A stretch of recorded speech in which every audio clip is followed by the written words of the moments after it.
আজব ঘটনা বিধানসভাত সাহসীয় পক্ষই কিয় আনিলে সভা স্থগিতৰ প্ৰস্তাৱ। আজি অসম বিধানসভাৰ বাজেট অধিৱেশনৰ দ্বিতীয়টো দিন। এই দিনটোতে বিজেপিয়ে আনিলে সভা স্থগিত ৰখাৰ প্ৰস্তাৱ। সমান্তৰালকৈ কংগ্ৰেছে সভা স্থগিতৰ প্ৰস্তাৱ ৰাখে। আজি আছিল বিধানসভাৰ বাজেট অধিৱেশনৰ দ্বিতীয়টো দিন আৰু দ্বিতীয়টো দিনতেই অসম বিধানসভাত সংঘটিত হ'ল আজব ঘটনা। সাহসীয় বিজেপিয়ে এপিএছচি কেলেংকাৰী সন্দৰ্ভত বিপ্লৱ কুমাৰ শৰ্মাৰ প্ৰতিবেদনৰ ওপৰত আলোচনা বিচাৰি সভা স্থগিত ৰখাৰ প্ৰস্তাৱ আগবঢ়ায়।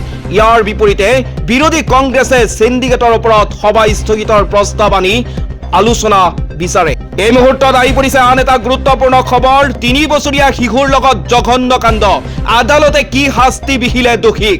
দেশত প্ৰতিদিনে বৃদ্ধি পাইছে অপৰাধজনিত ঘটনা। একাংশ পাষাণ লোকৰ ওপৰত হাৰি নাযায় শিশুৰ পৰা বৃদ্ধায়ো। এনেধৰণৰ এক গোচৰত শেহতীয়াকৈ আদালতে 15 বছৰীয়া এজন কিশোৰক শাস্তি প্ৰদান কৰে। দেশত প্ৰতিদিনে বৃদ্ধি পাইছে নাৰীজনিত অপৰাধমূলক ঘটনা। একাংশ পাষাণ লোকৰ কবালৰ পৰা হাৰি নাযায় শিশুৰ পৰা বৃদ্ধায়ো। এনে ঘটনা সন্দৰ্ভত শেহতীয়াকৈ আদালতে 15 বছৰীয়া এজন কিশোৰক শাস্তি প্ৰদান কৰিছে। অভিযোগ অনুসৰি 15 বছৰীয়া কিশোৰজনে 3 বছৰীয়া এটি শিশুৰ লগত ধৰ্ষণ কাণ্ড সংঘটিত কৰিছিল। এই গোচৰতেই আদালতে কিশোৰজনক 20 বছৰৰ কাৰাদণ্ড বিহে। 15 বছৰীয়া কিশোৰজনৰ নাম শুভম ৰাৱত বুলি জানিব পৰা গৈছে। পক্সো আইনৰ অধীনত যুৱকজনক আদালতে এই শাস্তি বিহে।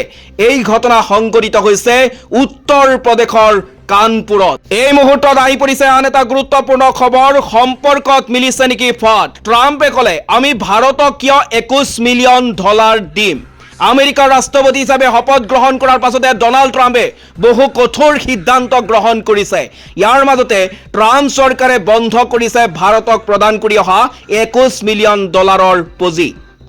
ভাৰত আমেৰিকাৰ মাজতে এক মজবুত সম্পৰ্ক আছে আৰু শেহতীয়াকৈ প্ৰধানমন্ত্ৰী নৰেন্দ্ৰ মোদীয়ে আমেৰিকা ভ্ৰমণ কৰি আহিছে।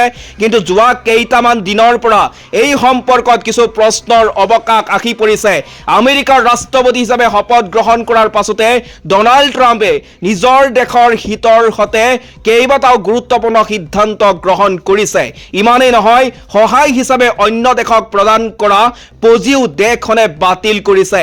এই ক্ষেত্ৰত হাৰি যোৱা নাই ভাৰতো। শেহতীয়াকৈ ভাৰতত ভোটদানৰ সংখ্যা বৃদ্ধি কৰিবলৈ আমেৰিকাই যোগান ধৰি অহা $21 মিলিয়ন পুঁজি বাতিল কৰিছে।